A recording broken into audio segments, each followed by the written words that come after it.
B J پی اقتدار والی ریاستوں میں اقلیتوں کو ہراساں کرنے والے اقدامات معمول کا حصہ بنتے جا رہے ہیں۔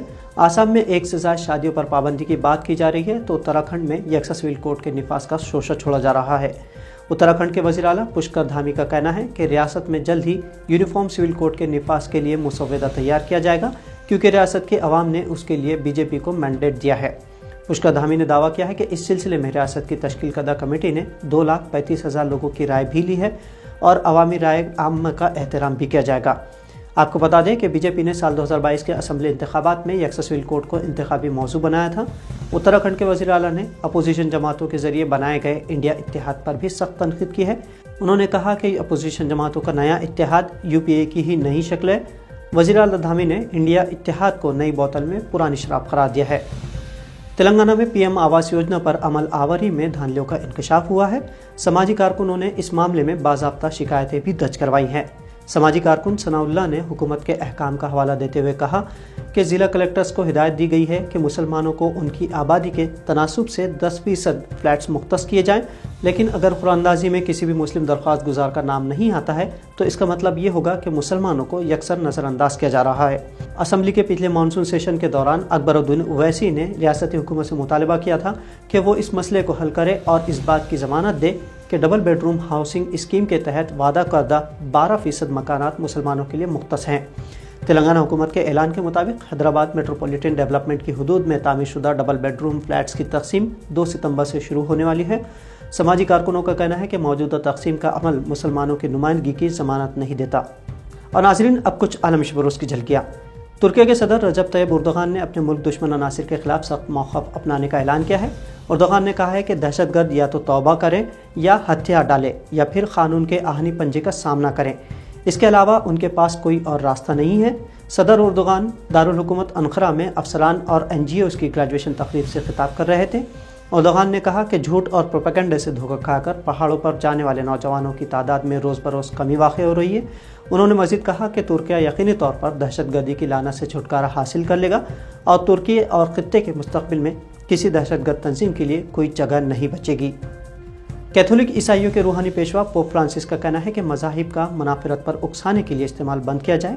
پوپ فرانسس نے مذاہب کے نام پر تشدد کا شکار افراد کے دن پر خصوصی پیغام دیا کہ تشدد، انتہا پسندی اور اندھی جنونیت کے لیے مذہب کے استعمال بند کیا جانا چاہیے۔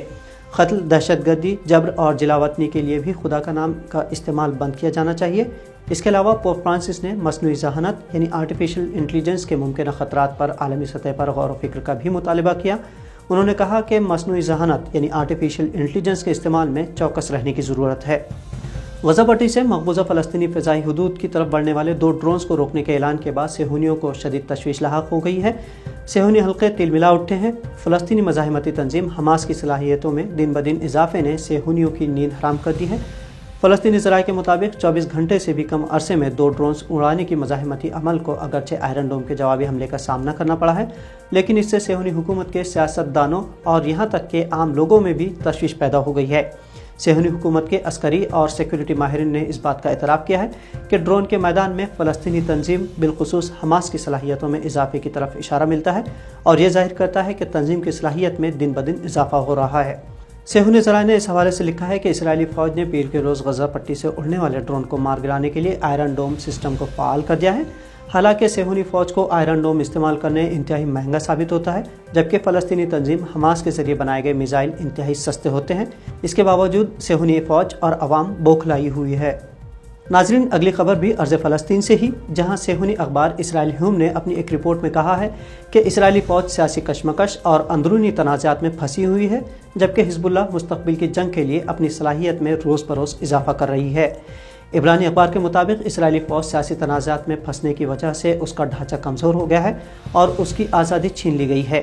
اس سے آنے والی جنگ کے خاتمے کا راستہ غیر یقینی ہو گیا ہے۔